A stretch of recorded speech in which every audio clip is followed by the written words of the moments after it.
Welcome to Email After Hours by Senderscore, powered by Validity. We're your hosts. My name is Guy Hansen. And I'm Danielle Gallant, and this is Email After Hours. Is it just me, or are you all suddenly thinking, what's with the deluge of new developments that we've seen from major mailbox providers recently? Because there's been a lot of them over the last few months. There's Apple Mail tabs, AI-generated summaries, AI-powered personal assistants, changes to inbox storage, subscription managers, inbox placement sorted by engagement. And it's perfect timing because Black Friday is just around the corner. So everyone might be starting to panic about the impact to your email programs. Good news is you're not alone. We've been getting a flood of questions from our listeners about all these new developments. So Danielle and I have pulled together a very special hosts-only Email After Hours episode to unbox them. Where, what are the most important changes? How are they likely to affect your subscribers' behavior? And how do you need to respond? So let's jump in. And Danielle, because we're friends, let me throw a really contentious opening question at you. So April Mullen, who's well known in our industry, recently put out this LinkedIn post, which basically read, tip, put unsubscribe in the search and anything that is commercial can be deleted in one fell swoop. Wow. Is this what a highly respected email commentator and advocate is saying? Geez, are we screwed? Well, I think, frankly, if a subscriber does this, they didn't really have a lot of interest in your messages or really their inbox to begin with. But there are still far too many senders that are doing generic batch and blast without any real consideration of their subscribers' needs or interests. And I'll be honest, I'm actually surprised that unsubscribe rates aren't higher than they are.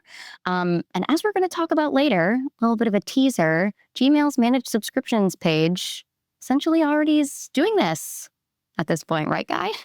Yeah, I think you've nailed it. So the marketers that we work with are mostly wondering why mailbox providers are suddenly rolling out a whole host of new functionalities. Let's discuss kind of the why first. Guy, what do you think? I think we've probably got to try and see things through their lens. And, if you think back to webinars we've had over the last year, and Gmail and Yahoo and Microsoft have all told us that, they're very comfortable with the idea that legitimate permission-based email marketing has a place in the world. And, perhaps even that they like it because it encourages their customers to spend time in their inboxes where, guess what, they're exposed to their advertising. So, in my mind, almost all these recent developments are actually intended in the minds of Microsoft and Gmail and Yahoo to provide email users with improved inbox experiences so they spend more time there. And they might not be getting all of them right, but you can be certain they're testing the impact of these changes. And they'll roll back the ones that aren't working if they see they're having a negative impact on the way that their customers are engaging with their emails. But I think for the ones that are here to stay, email marketers are going to have to adapt. They're going to have to suck it up. Almost applying, I've been thinking about, it's almost like they're going to have to apply SEO strategies to their email content, to make sure that AI surfaces the correct elements in these summaries.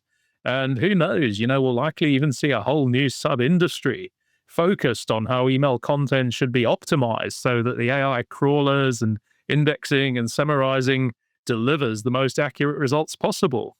Would you agree? Yeah, I mean, Guy's first hot take of the episode, SEO is back, baby. It's Let's talk about the industry updates.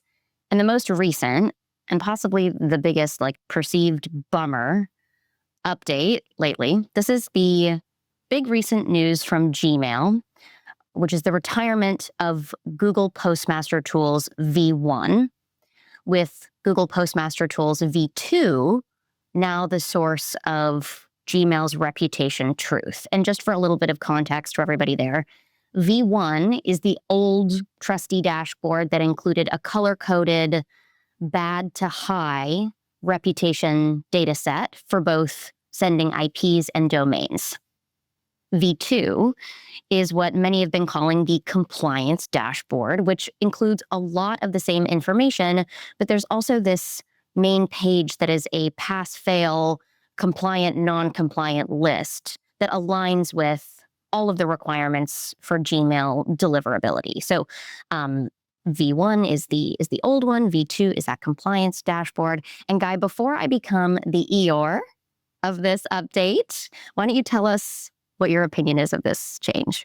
So some of the upsides, we've actually got a more detailed compliance dashboard now. I think it's going to be really helpful in terms of measuring and resolving the challenges which are most important to Gmail.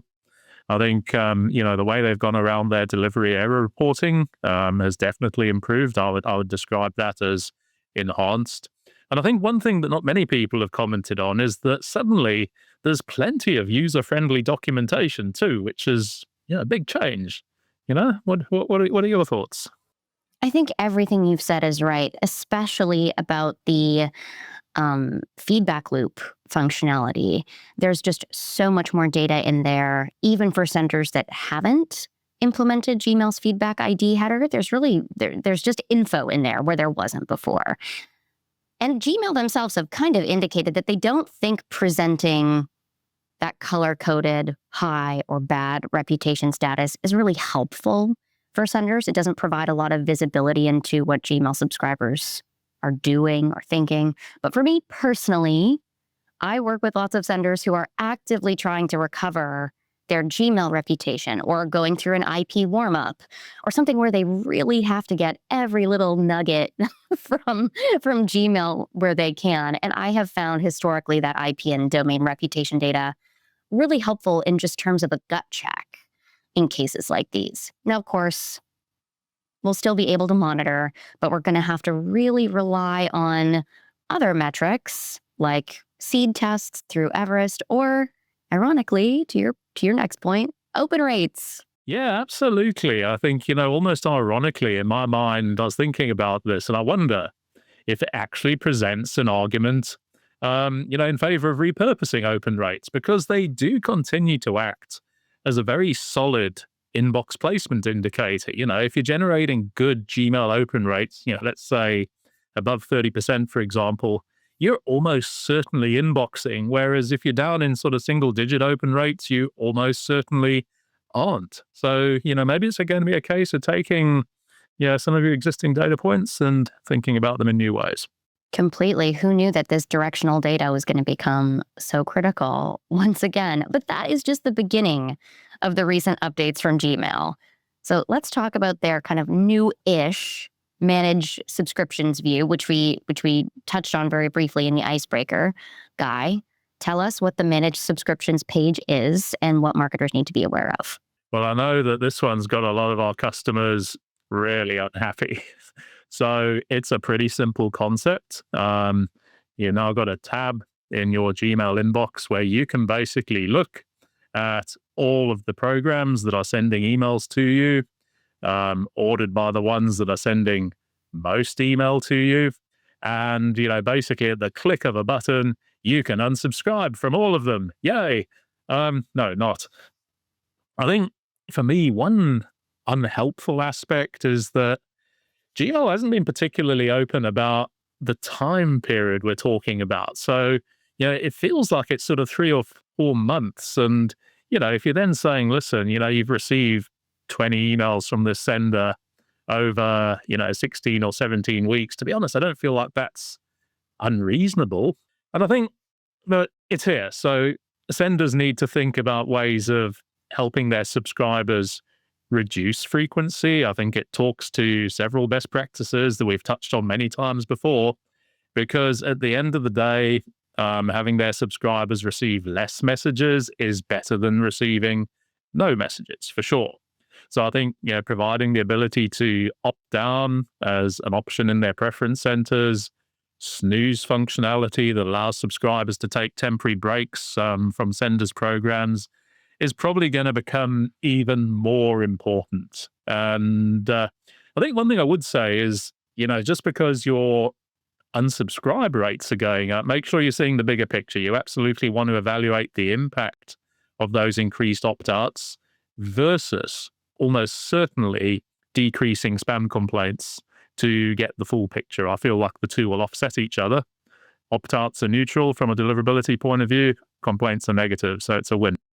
And just to your point about the timeline, true, they haven't been very explicit with what recently is, which I think is the verbiage they use. But in original mock-ups of that page, they did use quarterly.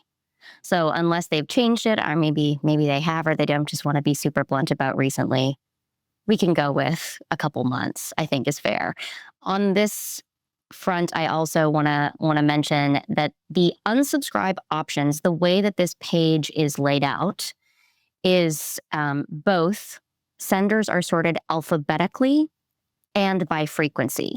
So if you have a from address that begins with an A, for example, and you send more than 20 emails in any given period, whatever recently means, you are going to be at the top of that list, right? So there's an alphabetical element, and there's also a frequency element to how unsubscribe options are being sorted. So just take a good look at your own mailbox here to get a feel for what that is.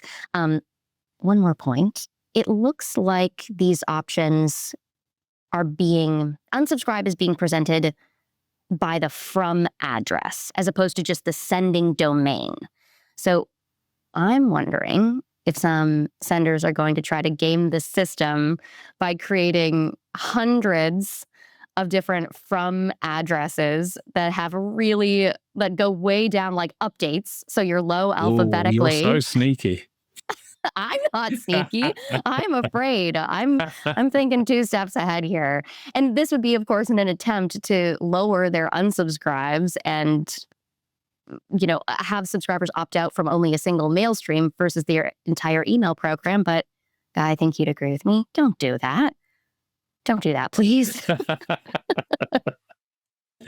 Okay, so the moving on with our litany of misery, also freshly announced, is that Gmail, moving forward, users will have their promotions tab sorted by most relevant by default, and then they can choose to revert to or sort by most recent. So what on earth does this mean? And by the way, you're also going to have nudges. WTF? We'll answer that question too. So in a nutshell, what this means is that Gmail is prioritizing email engagement over all else. And of course, this comes down to how Gmail actually thinks about engagement, and senders need to learn to think like Gmail because it's not the same metrics that you monitor in your own campaign reporting.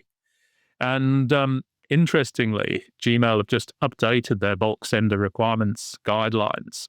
And this latest update clarifies that they don't monitor opens. They're explicit about this.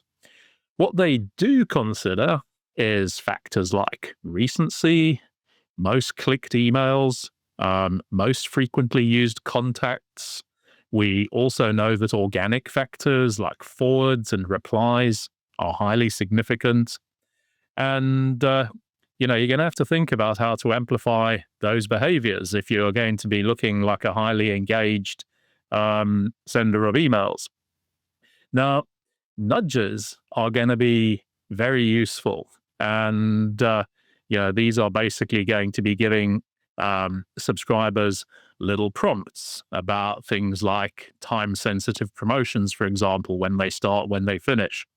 But senders are going to have to be really, really intentional in terms of designing for these nudges, and they're going to have to use very clearly defined offer windows. They're going to have to be incorporating schema-ready elements to support how Gmail goes about surfacing these deals. And above all, you are going to have to be very, very honest about the nature of these deals that you're promoting. More about that in a moment. And I think just on the nudges, they are essentially presented as a card at the top of the promotions tab, and they take up a lot of real estate. They really do take up a lot of real estate. So this is something, both the most relevant sorting by default and these nudges, these are being gradually rolled out. So keep an eye on your your promotions tabs, everybody. Finally, Gmail has also introduced a purchase view, which is basically a consolidated purchase tracker page. So it's not a new tab exactly, in the same way that manage subscriptions isn't a new tab. It's a new view that you can select kind of in the left side drop down in your Gmail mailbox. What do you think of the purchase view, Guy? I'm a fan of this one. When your inbox looks like mine, having all your purchases and delivery notifications in one place can only be a good thing, don't you think? Agreed. I feel like, again, I'm like, I'm just bringing the downer energy to this episode. But so I agree. But I will say, in reviewing these updates with a couple clients, they've raised that they have observed errors here. And really, those errors are discrepancies between delivery dates, expected delivery dates for something that may have already been delivered, discrepancies between what the carrier says versus what they themselves, the brand, say. So it's the beginning. This is just rolling out. It's a little early on. So it can be a little bit messy. That makes sense. Just recommending that marketing teams keep in close touch with customer service on this one and just monitor for any feedback, because I assume this will look a little bit different depending on the carrier. And also whether the individual user gives permission for Gmail to fetch information from those carriers, which a colleague of ours actually just saw in her own mailbox. So it's going to be individualized as well. So not only are you Eeyore, I think there's a healthy dollop of Piglet going on there as well, because I mean, Eeyore was just gloomy, but Piglet's like seriously worried. Yeah, that's a 100% accurate. Anyhow, another one. This one isn't really new, but let's also talk about Gmail's auto-inserted annotations. So, yeah, this is when you see notes like 30% off or expires today, those little green code snippets or the insertion of images from your emails that Gmail themselves implement on behalf of senders.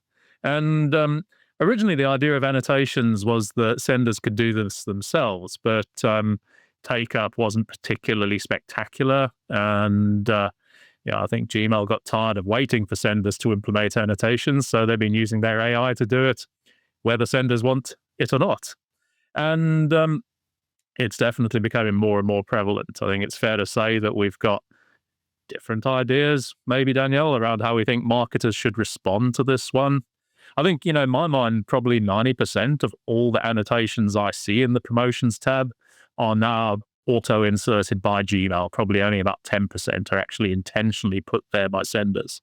And I think, most of these auto-annotations are probably well-meaning, but there are two major shortcomings. I think, one is that they replace the email's preview text. You covered this one already. So all of that hard work you did with your pre-headers, and especially if they're complementing your subject line, is down the pan. And two, they aren't always correct. I've seen recent examples of annotations showing offers that have already expired. And, if you were that sender, you'd be feeling a bit sore about that. So my take is I think all senders are going to have to implement annotations to ensure that the correct content is displayed. And also, I think there's one really big, one particularly strong use case, which is for time-sensitive messages. I think, the big risk of a subject line telling subscribers that, hey, deal ends at midnight, is that if you only see that message tomorrow, it's not relevant anymore, is it? And you're going to be far more likely to delete that email or generate a spam complaint. So, maybe how about showing the time-sensitive content using a code snippet with the date time parameters that control when that snippet displays, and that eliminates all the risk of the irrelevance created by these time-sensitive promotions. I mean, what's not to like? I think in my experience, in terms of adoption, senders adopting this, applying, because you have to apply to Gmail to have your annotations even recognized. So it's not like you can just put the code in and have them show up. There's a relatively simple application process, but there are good reasons that marketers can't get annotations prioritized in terms of their time or their code initiative. So very often we are talking about a subset of a subset of a subset of subscribers that see annotations, even once the marketer has gone through all of the effort to assert the code themselves. So, A, the subscriber has to be using Gmail's mobile app or Gmail on desktop. B, they have to have tabs enabled because annotations will only appear in the promotions tab. So if they don't have tabs enabled, they're not going to see it anyway. And then beyond that, not all subscribers are going to be selected to be shown annotations. Even if the sender has applied annotations consistently across their template and to their audience, that just doesn't mean that all subscribers are going to see them the same way. So at the end of the day, even if you have this correctly implemented, it makes it really hard to test whether or not annotations are effective and thus difficult to get it prioritized in terms of hours on the business side. But at the end of the day, you are right, Guy. The only way for marketers to establish control over what the annotations say is to self-assert, regardless of how many or few people actually see them. Yeah, I mean, I think we can agree to disagree on this one. I mean, I agree with pretty much everything you said there. Having said that, I do think that Gmail is ultimately going to force email marketers down this road. You know, if you think about it, the same kind of code schema is going to be required to make sure they're showing the right deal cards, they're showing the right nudges. You know, in the end, it's at your own risk if you don't. Now, before our listeners think today's episode is only about Gmail, let's change tack slightly. And one of the things I'd like us to talk about is Yahoo's catch-up feature. So they released this mid-year. It lets users catch up on all their unread emails. It's got some AI-powered summaries, which are providing scannable email previews, giving users an option to either delete those emails or keep them in the inbox. And to be honest, I'm not completely in love with the gamification they're using here. You know, there's like a celebratory screen for users to see how many emails they deleted and how quickly they did it. And I'm not sure that's entirely helpful for email marketers. But, yeah, I do know that Yahoo's intention is to help especially the younger generations, Gen Z and millennials, who apparently regularly miss appointments because their inboxes are so disorganized. But maybe this just feels a little bit like Tinder for email marketing, I wonder. Tinder, as in the online dating? Finally, it's not just me talking about online dating on this podcast. I'm thrilled. Finally, it took us, what, 2 years to get here? I have a question for you, Guy. Are you an inbox zero person? I try, but it's hard. Because I'm wondering about that. I wonder if I am. I love a clean inbox with nothing in it. So I wonder if that Yahoo catch-up feature would work better for me. You've also flagged another story that's generating a lot of industry chatter lately, Perplexity, which is a free AI-powered answer engine, essentially, recently launched an AI-powered email assistant. So does that mean that your AI-generated email is going to be sent to an AI-generated assistant that then decides in turn whether it responds or not? Oh, man, you couldn't make it up, could you? But seriously, I mean, I think it's really interesting. I think, as you say, Perplexity is an AI-powered search engine. They're focused on providing direct, accurate, and sourced answers by summarizing web content and academic papers. And so it's a bit like ChatGPT, but perhaps more focused on providing factual, real-time information with citations. And Email Assistant basically brings an AI agent into your inbox. It already supports both Outlook and Gmail, and then manages your emails. It schedules your meetings. It even drafts replies to threads that need responding to. And at the moment, it's not cheap. They're talking about $200 per month as part of a Perplexity Max subscription. But it's also claiming inbox productivity uplifts of anything between 3x and 18x, which is quite impressive. So it's almost certainly another AI-flavored reality check for email marketers to wrestle with, that's for sure. I can't keep up. I'm grateful for this podcast because we just got to summarize everything. We talked a lot today about AI, how mailbox providers are using AI. We have to ask whether all of this AI driven, dare I say, meddling in the inbox may ultimately see lawsuits brought against, whoever it might be. A customer sues a retailer for false advertising or deceptive marketing practices. Um, Maybe somebody's not very happy with a mailbox provider for implementing AI that changes the way that their offer is presented. So, kind of alters their marketing. Our good friend and peer, Chad White, who has been on the podcast a couple of times, recently wrote maybe my favorite article about this. What do you think of it, Guy? Is he right? I think Chad's article is really, really interesting, and I'd encourage all our listeners to have a read. But in essence, he's basically saying, like we've been talking about today, subject lines and preview text are being replaced with AI generated summaries or at times they're even being completely overridden by AI extractions and deal cards.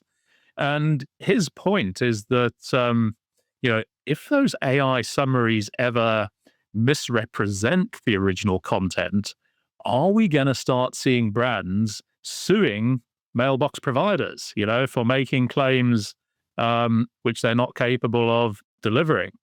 And then, I think we've already seen this in some forms this year. We've seen class actions being brought against senders in some US states for using misleading subject lines.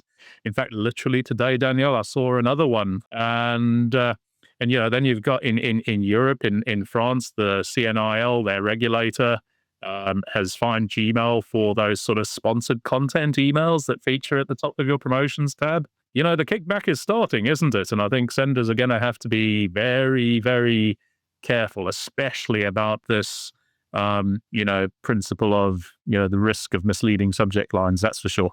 Agreed. We've covered a lot of ground today, Guy.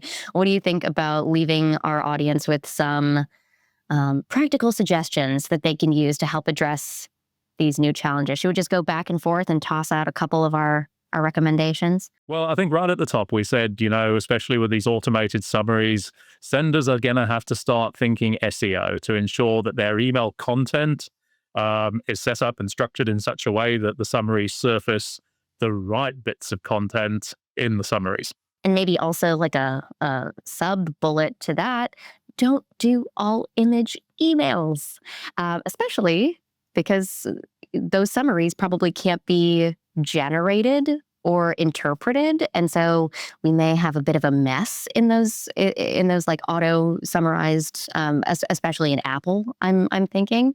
So don't do all image emails. That is not going to work for a plethora of reasons. I think, as we said earlier, think about repurposing opens as a deliverability metric. We've been saying this ever since Apple MPP came along. The one good news thing about all of those automatic pixel fires is they only happen if your emails are in the inbox. So it's a great deliverability metric. I think yours was a good one, Guy. Let subscribers opt down or snooze. The fewer emails that they're receiving, especially if they're failing to engage, the less likely they are to just go ahead and click unsubscribe or even worse, mark you as spam. That's right. And I think, focus on amplifying those mailbox provider specific engagement metrics. Think how you can set up your promotions to encourage your subscribers to organically forward them, organically reply to them. That whole add us to your trusted contacts list is suddenly more important than ever. And back to nudges, design for them. Really be clear and articulate and succinct with the offers, especially if they are time sensitive. So expires today, last chance. Definitely note that, but don't game the system. Don't just put that in there for no reason. Coming back to Gmail annotations, Danielle, can we compromise and say implement annotations if you can justify the development overhead that's required? We've found a middle ground, as we always do, Guy. Wonderful. I guess start preparing for AI-powered email assistants. Just be on the lookout and be prepared for all of those updates. I think it would be a great idea for us today to link to a couple of these articles, like Yahoo's catch-up feature, Chad's article, I the think so. perplexity. We'll do that in the show I'll put notes, so my check out the show AI notes. assistant in touch with yours. There we go. Implement Bimmy. If you've been holding back, now's the time. It's cheaper than it was before, and there's complementary options like Apple Business Mail and Gmail Annotations too. That recognition is all important. And let's do one more, which maybe is self-explanatory, but don't be misleading. Guys, we don't have time to get sued. Look at all of these industry updates that are happening right now. There's enough going on. Be honest, transparent, and avoid legal trouble. As you say, we've covered a load of ground today. And, while today was a hosts-only episode, we love our email after hours guests, and we're always looking out for new ones to feature on future episodes. So, if you maybe think you can be the wise owl to, my Tigger and Danielle's Eeyore, if you'd like to join us, drop us a comment, ping us on LinkedIn, fill out the guest form linked in the show notes, and we'll put you guys in the hot seat sometime soon. Thanks for listening, and we'll see you next time. Bye for now. Bye. Be sure to tune in next time and hit subscribe so you don't miss any future episodes. And don't forget to visit senderscore.com for loads more great resources to help you become a stronger sender. To all you sleepless senders out there, thank you for joining us after hours, and see you next time.